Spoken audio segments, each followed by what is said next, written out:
In this video, we are going to discuss on multi-stage impulse generator, Mach circuit as a multi-stage generator and its modified circuit, its components, and some of the disadvantages of multi-stage generator are also discussed in the video.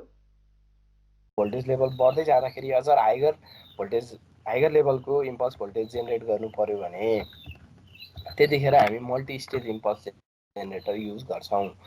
किन भन्दाखेरि अब जस्तै 200 kilovolt भन्दा higher रेटिङको क्यापेसिटेन्स एउटा single क्यापेसिटेन्स बनाउने हो भने त्यसको कस्ट र त्यसलाई चार्ज गर्नको लागि बनाउने युनिटको कस्ट एकदम धेरै हुन जान्छ है त।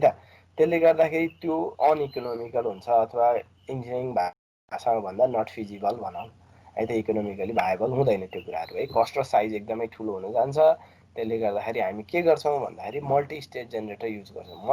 मल्टी स्टेज जेनेरेटरमा के हुन्छ त भन्दा त्यो जुन जेनेरेटरको क्यापेसिटेन्स छ त्यसमा चाहिँ हामी नम्बर अफ क्यापेसिटर युज गर्छौँ। सानो सानो साइजको नम्बर अफ क्यापेसिटर युज गर्छौँ र त्यो क्यापेसिटरहरूलाई चाहिँ प्यारललमा चार्ज गर्छौँ र सिरिजमा डिस्चार्ज गर्ने मेकानिजम हामी बनाउँछौँ। हामीले जेनेरेटरलाई चाहिँ मल्टिस्टेज जेनेरेटरमा नम्बर अफ क्यापेसिटरहरू युज गर्छौँ। त्यो क्यापेसिटरहरूलाई प्यारललमा चार्ज गर्छौँ र सिरिजमा डिस्चार्ज गर्ने एउटा मेकानिजम चाहिँ मार्क्सले 1923मा मार्क्सले पत्ता लागेको हुनाले यसलाई चाहिँ हामी मार्क्स सर्किट भन्छौँ है। र अहिले चाहिँ यो मार्क्स सर्किटलाई हामी अलिकति मोडिफाइड गरेर मोडिफाइड मार्क्स सर्किटहरू चाहिँ मल्टी स्टेज इम्पल्स जेनेरेटरको रूपमा युज हुन्छ है त। अब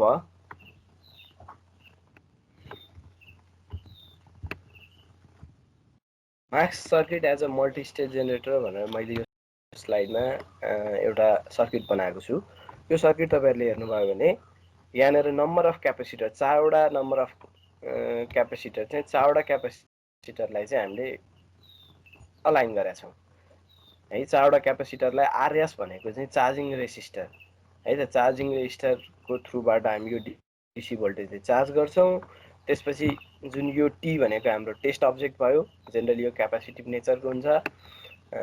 अनि R1 र R2 भनेको चाहिँ हाम्रो वेभ सेपिङ रेजिस्टर। R1 भनेको वेभ फ्रन्ट टाइम कन्ट्रोल गर्नको लागि, R2 भनेको वेभ टेल टाइम कन्ट्रोल गर्नको लागि हाम्रो यो दुईटा रेजिस्टर भयो। यो जी भनेको स्पार्क ग्याप भयो है त। यहाँ चाहिँ आइडेन्टिकल क्यापेसिटरहरूलाई चाहिँ हामीले यो एरेन्जमेन्टमा राखेका छौँ। अब यसले कसरी काम गर्छ यसमा भन्ने कुरा हामी पहिला हेर्छौँ। सुरुमा के गर्छौँ भने अब यो फिगर भनेको 4 stage multi stage impulse generator हो। It consist of 4 equal capacitor which are charge in parallel through RS. RS भनेको चार्जिङ रेजिस्टरबाट डिसी सोर्सले हामी चार्ज गर्छौँ। त्यसपछि यो स्पार्क ग्यापलाई चाहिँ हामी कन्डक्ट गर्ने बनाउँछौँ र सिरिजमा चाहिँ डिस्चार्ज गर्छौँ भनेको छ है। अब तपाईँले यहाँ हेर्न सक्नुहुन्छ डिसी भोल्टेज जब यहाँनिर यो डिसी भोल्टेज हाई भोल्टेज डिसीबाट हामीले यो क्यापेसिटरलाई चार्ज गर्दाखेरि सबै क्यापेसिटरहरू सुरुमा प्यारललमा छ। यो जी भन्ने स्पार्क ग्यापले चाहिँ कन्डक्ट गरेको छैन भनेर बुझ्दा हुन्छ है त। अब हामीले सुरुमा सीको भ्यालु कसरी चुज गर्ने भन्ने पहिला कुरा हेरौँ। सीको भ्यालु चुज गर्दाखेरि सी इन्टु आरएसको भ्यालु अथवा टाइम कन्स्ट्यान्टको भ्यालु भनौँ, त्यसको भ्यालु चाहिँ नियरली 1 मिनटसम्म हुने गरी हामी चुज गर्छौँ। आरएस भनेको चार्जिङ रेजिस्टर। चार्जिङ रेजिस्टरको भ्यालु जेनरली मेगा ओममा हुन्छ है त। चार्जिङ रेजिस्टरको काम भनेको हाम्रो चार्जिङ करेन्टलाई लिमिट गर्ने भयो। त्यसको भ्यालु चाहिँ मेगा ओममा हुने भयो। त्यो आरको भ्यालु सँगसँगै हामीले सीको भ्यालु चाहिँ आर इन्टु सिएसको भ्यालु चाहिँ नियरली 10 सेकेन्डदेखि 1 मिनटसम्म हुने गरी चुज गर्छौँ। अनि त्यतिखेर चाहिँ स्पार्क ग्यापलाई हामीले कसरी राख्छौँ भन्दाखेरि स्पार्क ग्यापले चाहिँ कन्डक्ट नगरोस्, त्यसले चार्ज गर्ने भोल्टेजसम्म स्पार्क ग्यापले चाहिँ कन्डक्ट नगरोस् भन्ने तरिकाले हामीले सीको भ्यालु स्पार्क ग्यापको स्पेसिङ चुज गर्छौँ है त। जब त्यो क्यापेसिटर चाहिँ चार्ज भइसक्छ त्यो क्यापेसिटर चार्ज भइसकेपछि चाहिँ हामीलाई चाहिएको रिक्वायर्ड भोल्टेज लेभलसम्म चार्ज भइसकेपछि चाहिँ स्पार्क ग्यापको डिस्टेन्स चाहिँ हामी घटाउँछौँ। स्पार्क ग्यापको डिस्टेन्स चाहिँ कतिसम्म घटाउँछौँ त भन्दाखेरि जब चाहिँ त्यो भोल्टेजमा त्यहाँ त्यो ग्यापले चाहिँ आयोनाइज होस् अनि कन्डक्ट गर्न थालोस्। अब त्यो कसरी स्पार्क ग्यापको स्पेसिङ घटाउने भन्दाखेरि हामीले अहिले चाहिँ मार्केटमा डिजिटल डिभाइसहरू पाइन्छ, जस्तै कन्ट्रोलर। त्यो स्पार्क ग्यापलाई चाहिँ मोटर भएको एउटा सिस्टम पाइन्छ स्पार्क ग्याप कन्ट्रोल गर्नकै लागि भनेर बनाएको। त्यो स्पार्क ग्याप कन्ट्रोलरले चाहिँ डिजिटल स्पार्क ग्याप कन्ट्रोलरले चाहिँ कति स्पेस राख्ने त भनेर हामीले बाहिरबाटै कन्ट्रोल गर्न सक्छौँ। र जब स्पार्क ग्याप चाहिँ घट्छ त्यसपछि चाहिँ यहाँबाट तपाईँहरूले देख्न सक्नुहुन्छ यो क्यापेसिटर अनि त्यसपछि यो स्पार्क ग्याप, फेरि यो क्यापेसिटर, यो स्पार्क ग्याप, यो क्यापेसिटर, यो स्पार्क ग्याप भएर यो क्यापेसिटरहरू चाहिँ सिरिजमा यो सर्किटमा चाहिँ हाम्रो डिस्चार्ज हुन आइपुग्छ। अब यो स्पार्क ग्याप कन्डक्ट गर्न थालेपछि त यसको रेजिस्टेन्स 0 भयो। यो क्यापेसिटर त्यही भएर यो आरएस चाहिँ भएर नभएको केही फरक पर्दैन है त यो आरएस, किन भन्दा current always prefer a very low resistance path. When impulse generator is to be discharged, the gap G are made to spark over simultaneously by some external means. Thus, all the capacitance C get conducted into the series and discharged into the load capacitance of the test of मैले भनेको कुराहरूलाई यहाँ तपाईँले हेर्न सक्नुहुन्छ है त। अब यति गरिसकेपछि अब डिस्चार्ज टाइम कन्स्ट्यान्ट जुन छ त्यो डिस्चार्ज टाइम कन्स्ट्यान्ट भनेको चाहिँ C into R1 by an हुन्छ। किन भन्दा त्यो सी बाई एन चाहिँ कहाँबाट आयो भन्दाखेरि डिस्चार्ज हुँदा त क्यापेसिटर त सिरिजमा छ। सिरिजमा क्यापेसिटर हुने बित्तिकै इक्विभ्यालेन्ट क्यापेसिटेन्स निकाल्ने हो भने त सी बाई एन हुने भयो। यसले गर्दाखेरि यो भ्यालु चाहिँ एकदम सानो भ्यालुमा आइपुग्छ कि जेनरली तपाईँको R1 भनेको वेभ फ्रन्ट टाइम कन्ट्रोल गर्ने रेजिस्टेन्सको भ्यालु चाहिँ तपाईँको 100 अथवा नियरली 500 ओम जति हुन्छ भनौँ। यसै गरी R2 को भ्यालु भनेको 2 देखि 3 kilo ohm. Wave tail time control resistance भनेको 2 देखि 3 किलो ओमको भ्यालु हुन्छ। र यो जुन discharge time constant C into R1 by N छ यसको भ्यालु चाहिँ एकदमै स्मल अथवा माइक्रो सेकेन्डमा हुन जान्छ प्र्याक्टिकल सर्किटमा कुरा गर्ने हो भने है त। अनि जब as G conduct no discharge place to the charging resistor RS impulse generator are normally अहिले मैले भनिसकेकै कुराहरू यहाँसम्म छ। त्यसपछि इम्पल्स जेनरेटरलाई चाहिँ रेटिङ अथवा स्पेसिफिकेसन चाहिँ केले दिइन्छ त भन्दा टोटल भोल्टेज, त्यसपछि नम्बर अफ स्टेज अनि ग्रोस इनर्जी स्टोर्ड भने क्यापेसिटरमा इनर्जी स्टोर हुने इनर्जी हाफ सिभी स्क्वायर। अब कस्तो कम्बिनेसन हुन्छ त्यही अनुसार फरक पर्ने हो। Hence for N stage multiple impulse generator, N stage multiple impulse generator छ भने भी आउट भनेको एन इन्टु चार्जिङ भोल्टेज जाने भयो है त।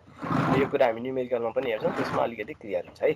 अब modification of Marx generator circuit is shown in figure भन्छ। यो माक्स जेनरेटर सर्किटको अलिकति मोडिफिकेसन गरेर अर्को सर्किट ठ्याक्कै त्यही प्रिन्सिपलमा काम गर्ने अर्को सर्किट छ। यो सर्किटको चाहिँ के फाइदा छ भन्दा जुन अहिलेको जुन R1 R2 रेजिस्टेन्स छ, wave front time control resistance, wave tail time control resistance, त्यो रेजिस्टेन्सहरूलाई चाहिँ हामीले एन स्टेज छ भने एन नम्बर अफ टाइम्समा चाहिँ डिभाइड गर्छौँ भनेको सानो सानो भ्यालु अफ रेजिस्टेन्सले हामीले रिप्लेस गर्न सक्ने हो। र चार्जिङ रेजिस्टेन्स जुन मेगा ओमको भ्यालुमा हुन्छ भनेको थिएँ त्यो रेजिस्टेन्स यहाँनिर एउटा मात्रै छ, अरू सबै त्यो रेजिस्टेन्सलाई हामीले डिभाइड गरेर राखेका छौँ एन स्टेजको लागि। त्यसले त्यो भनेको के हुने भयो त भन्दा साइज पनि सानो भयो पुग्ने भयो, कस्ट पनि कम भयो पुग्ने भयो। यो खालको एरेन्जमेन्टले चाहिँ हामीले माक्स जेनरेटरलाई मोडिफिकेसन गरेर युज गर्न सक्छौँ है त। तर यसको एउटा बेफाइदा पनि छ। यसको एउटा बेफाइदा भनेको चाहिँ एकदम धेरै वेभको सेपलाई चाहिँ हामीले एकदम धेरै तलमाथि गर्न अथवा कन्ट्रोल गर्न चाहिँ फ्लेक्सिबल छैन, अलिकति डिफिकल्ट छ है त।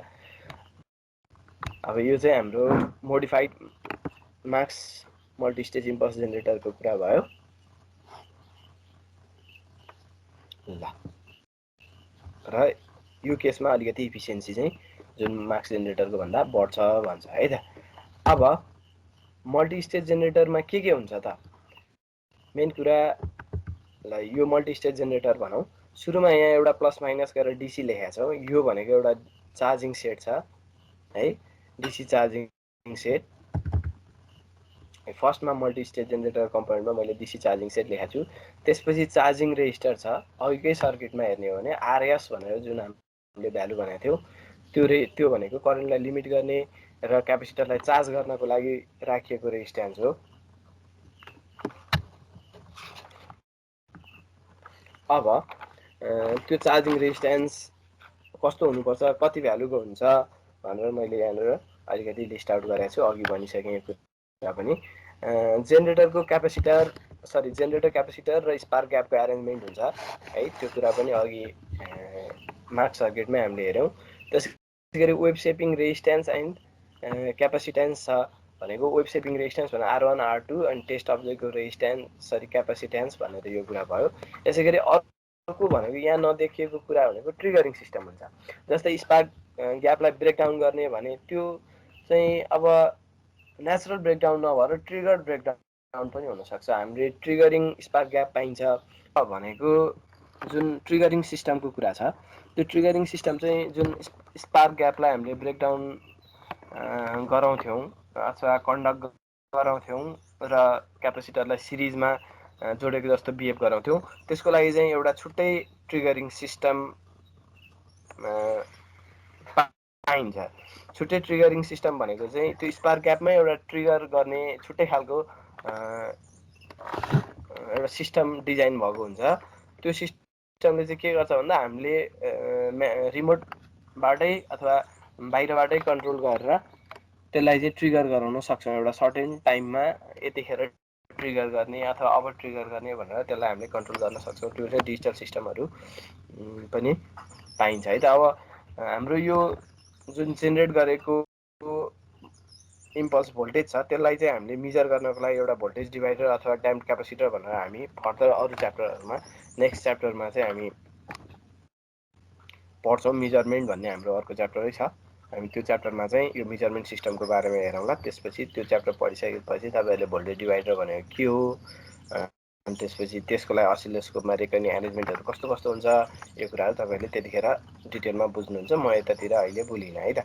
अर्को भनेको ग्यास इन्सुलेसन छ। अब एकदमै ठुलो मल्टिस्टेज जेनेरेटर छ भने जस्तै 4 मेगाभोल्ट अर एबोभ आर टल एन्ड रिक्वायर लार्ज स्पेस, एकदमै ठुलो हुन जान्छ है। त्यसलाई एयर इन्सुलेसनमा राखेर गर्ने हो भने एकदमै ठुलो साइजको हुन जान्छ र स्पेस पनि एकदमै लार्ज हुन्छ। त्यो किन त भन्दा एयरको डाइइलेक्ट्रिक स्ट्रेन्थ त कम छ, एयरको ब्रेकडाउन चाँडै अथवा कम भोल्टेजमा हुन्छ। त्यही भएर त्यो एयरभन्दा हाइगर ब्रेकडाउन स्ट्रेन्थ भएको ग्यासहरू जस्तै इन्सुलेटिङ ग्यासहरू जस्तै नाइट्रोजन अथवा SF6हरूलाई युज गरेर हामीले चाहिँ ठुलो साइजलाई अलिकति कम्प्याक्ट गर्न सक्छौँ र त्यस्तो लार्जर साइजको मल्टिस्टेज इम्पल्स जेनेरेटरको लागि चाहिँ हाम्रो ग्यास इन्सुलेसन पनि अर्को कम्पोनेन्ट्स हो है त।